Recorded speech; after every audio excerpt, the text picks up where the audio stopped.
কেউ একজন তার পিছন থেকে এসে বলল, এই পাতাটি নিয়ে গরম করে সেঁক দে, তুই ভালো হয়ে যাবি।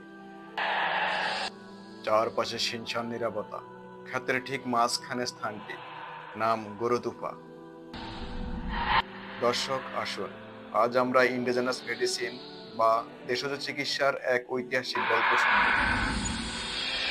নোয়াখালীর ভাষায় গোর মানে কবর, তুপা মানে স্তূপাকৃতির কোনো স্থান বা জায়গা।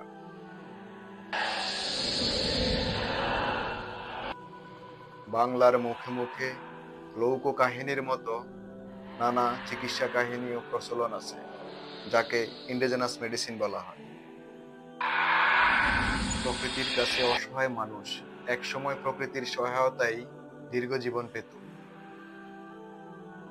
আগে গৌরতুপার কাহিনী শুনুন, পরে একজন মানুষ প্রচন্ড পেট ব্যথার সময় অলৌকিকভাবে কিভাবে চিকিৎসা পেল সেই গল্প শোনাবো।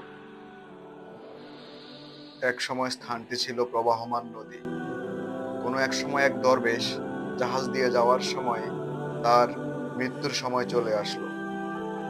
দরবেশ মাঝিকে ওসিয়ত করল, আমার মৃত্যুর পর আমার এই লাশ পানিতে ছেড়ে দিবে এবং দ্রুত এই স্থান ত্যাগ করবে। তারপর নদী স্বর হতে আরম্ভ করলো, লোকালয় তৈরি হলো, মানুষের বসতিও শুরু হলো। স্থানটি লক্ষ্মীপুর জেলার লক্ষ্মীপুর সদর থানার ৯ নং উত্তর জয়পুর ইউনিয়নের উত্তর জয়পুর গ্রামের দশানি এলাকায় অবস্থিত। কথিত আছে, বন্যা জলোচ্ছ্বাসেও এই স্থানটি কখনো ডুবে যায় না।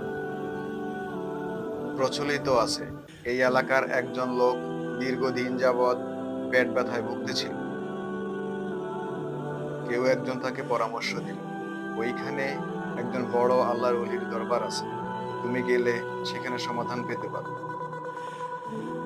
তারপর লোকটি গভীর রাতে ইবাদতরত অবস্থায় কেউ একজন তার পিছন থেকে একটা পাতা ধরে বলল, নে, এটা গরম করে সেঁক দে, তুই ভালো হয়ে যাবে। পাতাটি ছিল আকন্দ পাতা। এখনো কবরের ঠিক পশ্চিম পাশে একটি আকন্দ পাতার গাছ টিকে আছে, হাজার বছরের সাক্ষী হিসাবে।